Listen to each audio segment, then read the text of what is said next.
The Buccaneers look to save their season while the Falcons look to finish what the Saints started.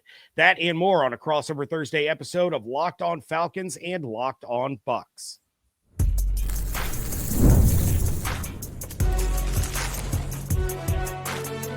You are Locked On NFL Crossover, part of the Locked On Podcast Network. Your team every day. What's up, and welcome into a Crossover Thursday episode of Locked On Falcons and Locked On Bucs, your daily podcasts covering the Tampa Bay Buccaneers and the Atlanta Falcons, part of the Locked On Podcast Network, now the #1 sports podcast network. I am James Yarcho, the host of Locked On Bucs. I am joined by Aaron Freeman, the host of Locked On Falcons, because we have quite the Thursday night showdown to discuss. Maybe not for the right reasons, but it's still going to be interesting to discuss it nonetheless. This Crossover Thursday is presented by Prize Picks. Download the Prize Picks app today. Use code LOCKEDONNFL to get $50 in lineups after you play your first $5 lineup. Aaron, we are going to talk about some of these key matchups that we have. I have my eyes firmly on Kirk Cousins when we get to that. And then, of course, we're going to discuss what these teams have to do to get a win at Raymond James Stadium. But this season is not going the way that either of us thought it was going to go when we did this back in week 1. Like that's just a long. We thought this game could decide who wins the division. And in a way it could, but it not for the Falcons to win the division, just for the Bucs not to. What is the biggest storyline here for the Falcons coming into a Thursday night game for a season that has been underwhelming, to say the least? Well, James, you nailed it in the sense that the Falcons have an opportunity to play spoiler and even though they're not in the mix to win the division, they have the potential to decide the fate of this division if they can knock off the Bucs and clear a path for the Carolina Panthers of all teams to come for the throne. Who would have bet that the Carolina Panthers would be the team that could potentially dethrone the Tampa Bay Buccaneers in their division run these last couple of years? And so that's the sort of immediate story for this specific game. If the Falcons can play spoilers, in terms of the bigger picture for the Atlanta Falcons and the rest of their season and the future beyond the season, this is a golden opportunity for this Raheem Morris-led coaching staff to show why they should retain their jobs. They're on the hot seat. They're potentially on the outs. We've been operating here on Locked On Falcons these last couple of days with the sort of assumption that they will be fired at the end of the season, and they need a big win against a team that they've had a lot of success against these last 2 years in order to have a chance to keep their job. But going into last week's game against the Seahawks, one of the top teams in the NFC, the real selling point for this coaching staff and this regime for ownership to retain him is to say, hey, yes, the season has not gone the way that we want it to go, but we still have the ability to knock off some of the better teams in the NFC. They weren't able to do that against the Seattle Seahawks after a hard-fought first half, but then it all fell apart for them in the second half. They need to do that against the Bucs. They have a game in a couple of weeks against the LA Rams. So these are really golden opportunities for this coaching staff. If they want to have any chance of saving their jobs, they have to come away with some wins in these final 2 tough matchups against the Bucs and then the Rams later this season. Yeah, a lot of parallels between the two teams. Now, I will say real quick, Ross Jackson of Locked On Saints, he and I, before our crossover last week, we're once again patting ourselves on the back because on our divisional preview, he and I picked the Panthers to finish second. We both thought that they could be a really solid football team. They might end up coming in first. And yeah, the Falcons can play a huge role in that. And look, the Falcons, it's so hard to look from the outside in at the Falcons because they have a ton of talent. You know that they're loaded at a lot of these positions. And I realize Drake London isn't playing in this particular game. That's not going to matter. I'll talk more about that in a little bit. But you have some incredibly talented players. Yeah, I had mentioned Xavier Watts as being one of my favorite prospects in the draft. He has been absolutely outstanding in Atlanta. So I said it was underwhelming because it feels like it has been. It feels like they're not playing up to the level that they're capable of, which is exactly what leads into my biggest storyline for the Buccaneers, because there are a lot of parallels here. Todd Bowles is coaching for his job. Like, plain and simple. You can't start 5-1 and then end up at this stage at 7-6, barely clinging on to the division lead with 3 of your final 4 games being against divisional opponents. Now, he can't save his job strictly based on the result of Thursday Night Football, but he can lose it based on the result of Thursday Night Football. If you lose back-to-back weeks to the New Orleans Saints and the Atlanta Falcons at home, you're not winning your next 3 games. You're not winning you're not winning 2 games against the Panthers. You're not beating the Dolphins. That is a full-blown, the engines of the plane have exploded and you're going in for a crash. That is how this will wrap up. So this is an opportunity now for Bowles and the Buccaneers to get back on the right track and start to build towards this final month of the season. Because if Atlanta comes in and beats the Buccaneers, it's game over. I don't see how this team responds, given the way that they've played, given the injuries that they face, given the way that they're being coached. I don't see how they pull out of it, losing yet another game after this podcast. Yeah, we'll see if the Falcons can get their typical Tampa Bay magic. They've had a lot of success against this Bucs team, but it did feel like the Bucs kind of got the monkey off their back in that week 1 game going into Atlanta and winning that game and closing out that game. And, you know, it seems like all these games come down to overtime, the final possession, who has the ball last. And it probably feels like that is going to be the case again on Thursday night. But you always know with these Thursday night games, they are always a little wonky, where there's a potential possibility where one team just does not handle the short week well and just comes out completely flat for this football team. And we'll see if that, you know, winds up being either one of these teams. As you said, this could be potentially, you know, the death knell for that coaching staff. Yeah, and you know, all bets are off with the divisional game, but I will say at least they're not going to be dealing with the same conditions that the Bucs and Saints did. There's not going to be the rain. It's going to be a really nice night for football. And you and I were talking before we started. We're like, the best part of this game is going to be the aesthetics. You're going to have the creamsicle jerseys for the Bucs. You're going to have the red helmets for the Falcons. I personally cannot wait to see how Ryan Fitzpatrick goes all in on this 70s theme game. But, you know, this is a game that can really go a long way in determining the fates of 2 different coaching staffs. We could be talking about both of these teams having new head coaches after the season, but I think Raheem Morris, for as much as Falcons fans are upset and disappointed, I think you're 100% right. They win this game. They upset the Rams. You could be talking about a guy that potentially saves his job and says, look, let me get Michael Penix back. Let me get, you know, some of these pieces worked out. It's a process. You know, I've only been here a couple of years. You know, he might be able to buy one more. On the flip side for Todd Bowles, if they lose this, to me, it's over. If they win, it's a step in the right direction, but nothing is guaranteed for him or the rest of this staff.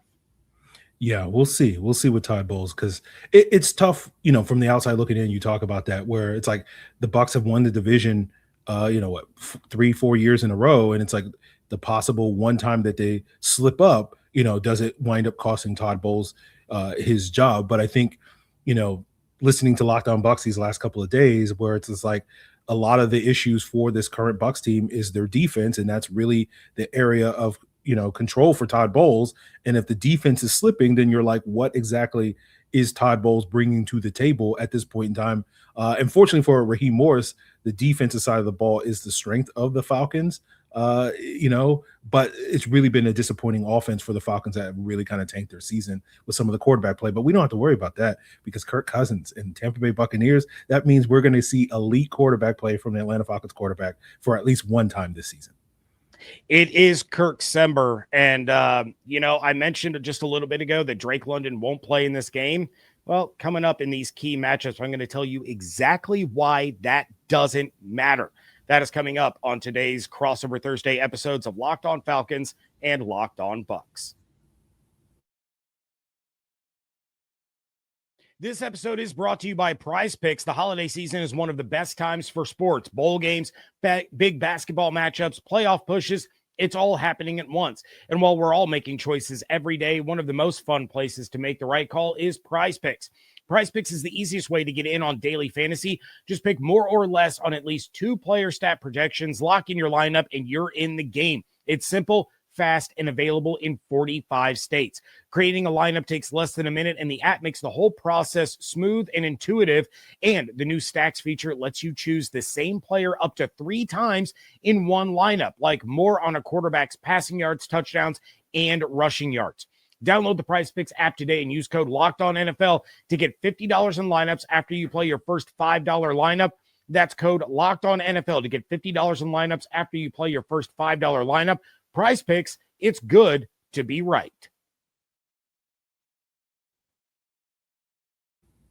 Thank you again for making Locked On Falcons and Locked On Bucs your first listen review every single day. And thank you for making Locked On the #1 sports podcast network. If you are a true diehard Bucs or Falcons fan, the Everyday All Access or tier is built for you. You get one-on-one text access with us, all access episodes, an exclusive newsletter, and a 50% discount at the Locked On merch store. Head to Locked On Bucs or lockedonfalcons.supercast.com to join the Everydayer Club and unlock all access. You can also find the link in the show notes. Aaron, there are going to be some matchups that decide this game between these two teams, and neither are playing with a full deck. It's been that way for most of the season, but when you take a look at the Falcons side of this, what is the first matchup that really jumps out to you and says, you know what, this is exactly how the Falcons are really going to help play spoiler? Well, the same matchups are always the issue between these two teams, right? You look at, Vita Vea has always been a big problem for the Falcons. Mike Evans has always been a big problem for the Falcons. I think really the thing that's going to help the Falcons this week is they won't have Drake London. Kyle Pitts is dealing with a knee injury, so he's going to be questionable for the game. And Kyle Pitts is typically the guy that goes off against the Buccaneers. And so if Kyle Pitts is limited and Drake London's out of the lineup, you do wonder a little bit who's going to really help Kirk Cousins. And Darnell Mooney basically becomes that guy we've been saying on Locked On Falcons for 3 months now. Maybe this is the week that Darnell Mooney breaks out, and he's basically had one good game against the New Orleans Saints, and every other week it's been a disappointment. But we're going to do it one more time, one more week, where this is maybe the week where Darnell Mooney has his breakout game, because they're going to need it from him this particular week. But, for me, the biggest concern going into this game is the matchup on the defensive side of the ball, where you have Mike Evans potentially returning for this game. And it's not because I'm too worried about what Mike Evans is going to do coming off the injuries. AJ Terrell was able to keep him mostly in check in that first game, but it's just basically his presence on the field, I think, can kind of function as a decoy where you force the Falcons to say, okay, well, we got to put our best corner, AJ Terrell, against Mike Evans, because he's the only guy that has a chance against him. And that frees up Emeka Egbuka and Chris Godwin to just feast on the Falcons CB2 and CB3 and Mike Hughes and D. Alford. And we saw Egbuka have a lot of success in week 1 against Mike Hughes. We didn't get to see Chris Godwin in that matchup. We also didn't get to see Tristan Wirfs in that matchup. And so these are some players that can have the potential to affect this particular game that weren't able to do so last time. I'm glad you brought that up, because one of the things that I said earlier this week was if I'm the Bucs, even if Mike Evans is on a snap count, even if they're just going to slowly work him in, if I am Josh Grizzard, I am opening the first possession with 2 quick outs to Mike Evans. And I say quick outs so that he doesn't have to get tackled. It's a quick sideline route, get the ball in his hands, let him get out of bounds, pick up a handful of yards, and get a quick first down. If I do that, now the Falcons have to know and have to respect that he is going to be a factor in this game, and it's going to open things up for Egbuka and Godwin, because until he gets that first catch, they can sit back and they can say, you know what, prove to me that you're even going to throw him the ball and he's not just a decoy. So I'm glad you brought that up. And Egbuka needs a get-right game. He really does. He has been struggling so bad. He is on pace since the bye week. He's on pace for 153 targets over the course of a 17-game season with only 60 receptions. Things have fallen apart for a very promising rookie who, over the course of his career, averages 2 touchdowns a game against the Falcons. So hopefully this is the magic recipe to get him back on track. But Aaron, the first thing that I'm looking to is Todd Bowles versus Kirk Cousins. So I did a little dive, and I discovered that Kirk Cousins has over 1,350 yards and has completed 73% of his passes against Todd Bowles since 2019. And the reason I picked 2019 is because that's when Todd Bowles joined the Buccaneers. He's got 11 touchdowns to just 2 interceptions. Those are the most touchdowns that he has and the most yards that he has against any defensive coordinator over that span. On average, that's over 300 yards and almost 3 touchdowns a game. So it doesn't matter to me that Drake London is out. Darnell Mooney has had big games against this Buccaneers team. Kaderil Hodge has made big plays against this team, and Kyle Pitts always has his best game against this defense. Plus, you still have Bijan Robinson and Tyler Algier out of the backfield who can both run up and down the field, and they're both threats in the passing game, which is something the Buccaneers can't stop. They cannot stop running backs in the passing game. We saw that on the opening drive for the Falcons in week 1 when Bijan took one for 50 yards because Servassier Dennis took a terrible angle and missed the tackle. So to me, as much as I want Drake London in my fantasy lineup in this matchup, his absence is not going to be a reason that we look back and say, oh, well, the Falcons would have won if they had Drake London. No, the Falcons' passing attack should be just fine because Kirk Cousins owns Todd Bowles' defense.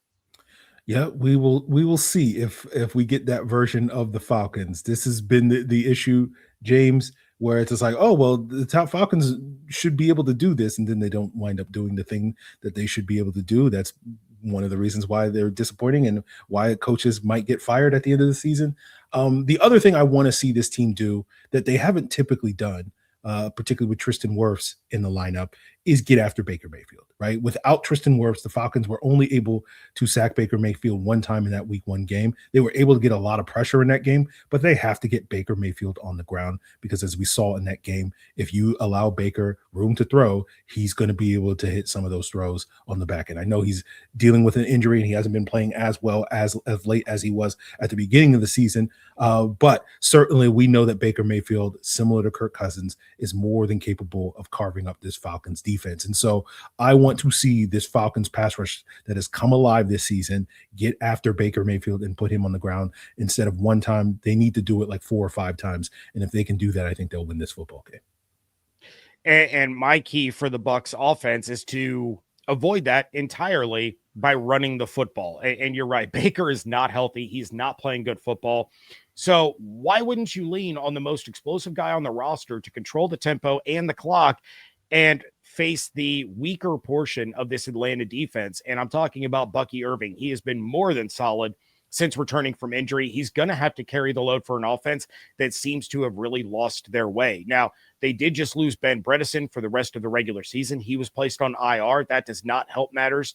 But the Falcons' run defense has been less than impressive. They're 24th in yards allowed and yards per carry. They're 24th in rushing first downs allowed, and they're 23rd in third down rush conversion rate. So you can run the ball against this defense. You need Bucky to be the guy to indirectly protect Baker from not just the Falcons pass rush, but also himself. And I'm not saying Baker should only throw the ball 10 times, but when the run game is going, that's when this Bucs offense is at its best. You have Bucky, you have Rashad, you have Sean Tucker, you have 3 capable running backs that can get the job done. And the best way to protect this Todd Bowles-led Bucs defense is by keeping Kirk Cousins on the sideline for as much as possible. In order to do that, you've got to run the ball and you've got to do it effectively. Now, 6 weeks ago, James, I would have said, oh, the Bucs would be able to do whatever they wanted to do on the ground. But over the last 4 weeks, the Falcons' run defense has tightened up, and it's actually been functional.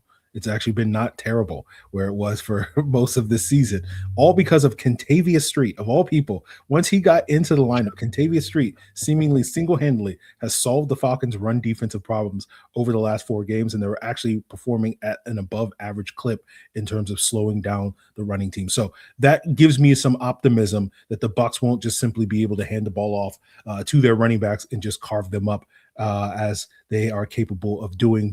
And then you deal with those offensive line injuries. That does also give me a little bit more optimism now that you're down to both of your backup guards at this point in the season, with Graham Barton, the center, only being the only of the three interior guys that is healthy at this stage in the season. So that gives me a little bit of optimism that the Falcons will be able to slow down this Bucs run game. And again, it's going to be kind of a back and forth sort of ball game where like this strength and this weakness of this team are kind of going to cancel each other out. And I do kind of feel like it's going to boil down to who has the ball last. That will be the team that winds up winning this game. Well, it seems like the arrow is pointing in the Falcons' direction. We talk about what these teams need to do to get a win, and we make our predictions. That's coming up next on a Crossover Thursday episode of Locked On Falcons and Locked On Bucs. Car shopping should feel exciting, not confusing. And with Car Gurus, you get the confidence you deserve. They cut through all the noise so you can actually see the best deals on the cars that you want. Because when it comes to a big purchase, you deserve the best deal. And Car Gurus makes the whole process simple by giving you real information, real deal ratings, and more listings than anyone else, so you can shop the way you want. You'll love being able to filter by everything, mileage, trim, features, so you're only seeing cars that actually fit what you need, and their price drop alerts are a lifesaver. You get notified the second a car you're watching becomes a better deal. That's exactly how I got my new car just last year. Car Gurus connects you with trusted dealerships for transparent and hassle-free buying process. With over 4 million listings, the most of any major online automotive marketplace, you'll always find the best deal. So shop the way you want with the tools, data, and unbiased deal ratings that make it easy. Buy or sell your next car today at cargurus.com. That's CARGURUS.com, cargurus.com. Guys, it's 2025, almost 2026, and those days of waiting for something to become a full-blown emergency before you see a doctor, they're over. No more walking it off for 6 months. No more pretending that weird shoulder stiffness is just sleeping wrong. It's time to take your health seriously, and ZocDoc makes it easier than ever, because staying healthy is more than hitting the gym or eating right. It's about actually getting things checked out when something feels off. Using ZocDoc makes scheduling easier. Search for in-network doctors and book in the right app. You get real appointment times listed, including same-day visits, so there's no more back-and-forth phone calls or waiting weeks to be seen. So stop putting off your doctor's appointments and get the care you need. Go to ZocDoc.com/LockedOnNFL to find and instantly book a top-rated doctor today. That's ZocDoc.com/LockedOnNFL, ZocDoc.com/LockedOnNFL.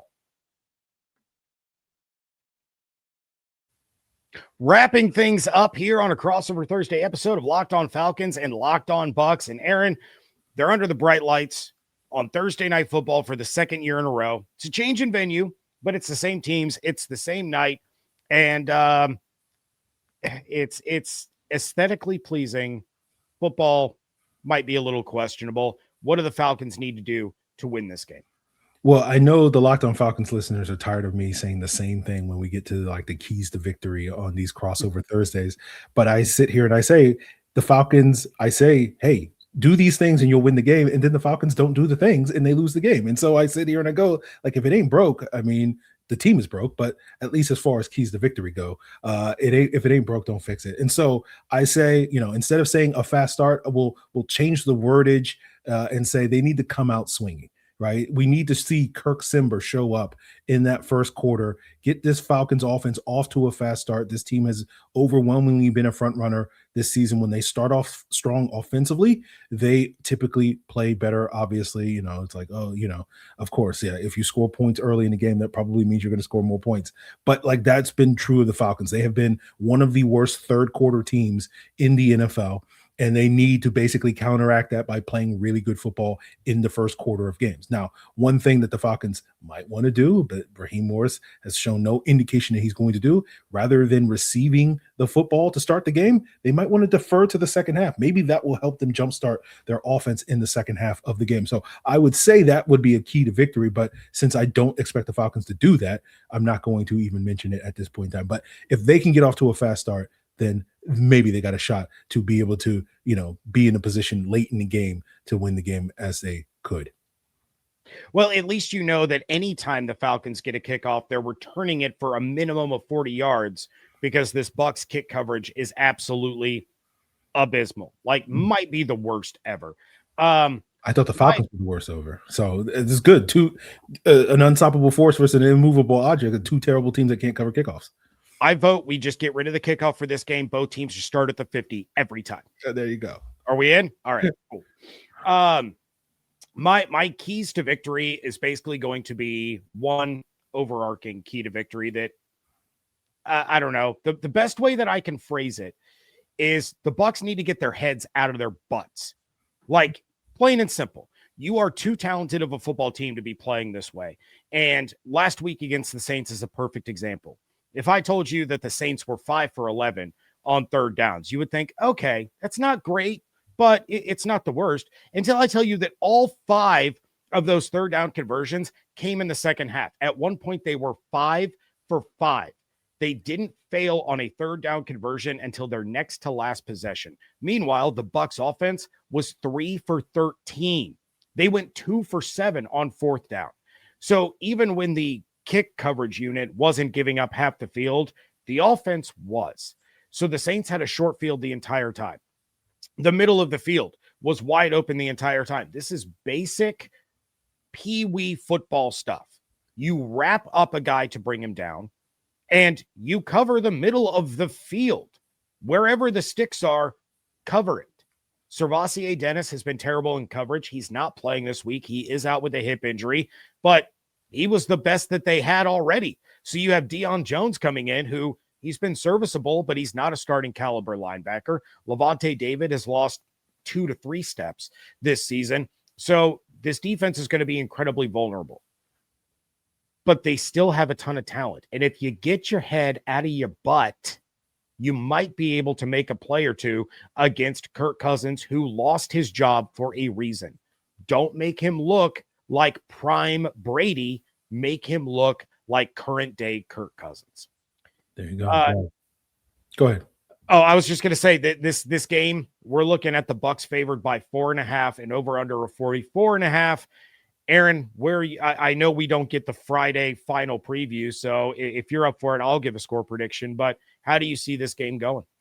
Yeah, it's going to be one of those games where it's going to be like a 27-24 type of ball game.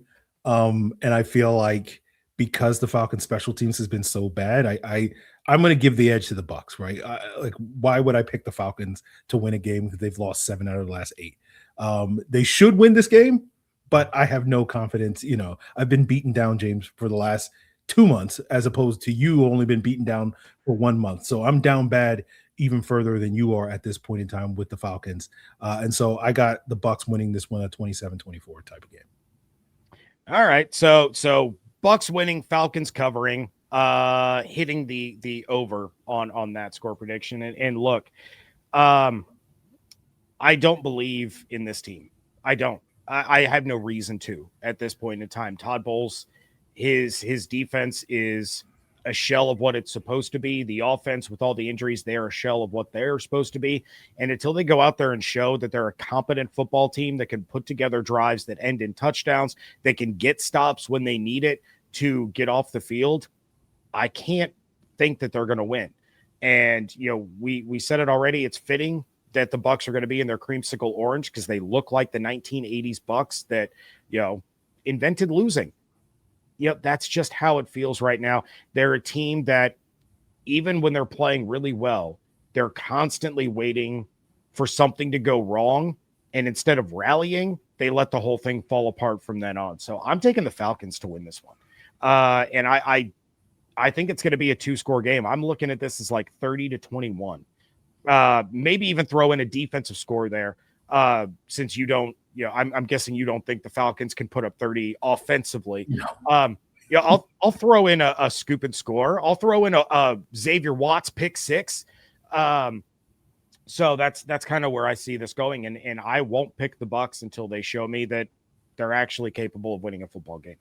This is a classic NFC South game where it's like, no, my team is worse than your team. No, my team is worse than your team. This was it's feel. It's good to be back, James. We're back home where this NFC South division has been for so many years.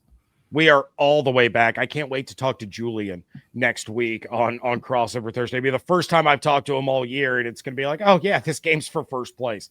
You got to love NFC South football. All right, that is going to do it for this episode of Locked On Falcons and Locked On Bucs. Please make sure you're subscribed on YouTube as well as wherever you get your podcasts. Make sure you're coming back tomorrow. We will have reactions and recaps to this Thursday night football game. You don't want to miss that. And, of course, you can follow on Twitter. I am at Yarcho_Bucks. Aaron is at it's at Locked On Falcons, right? Yes.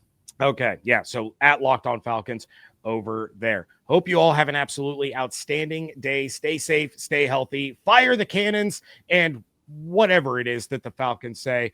And we want to thank you for tuning into Crossover Thursday, part of the Locked On Podcast Network, your team every day.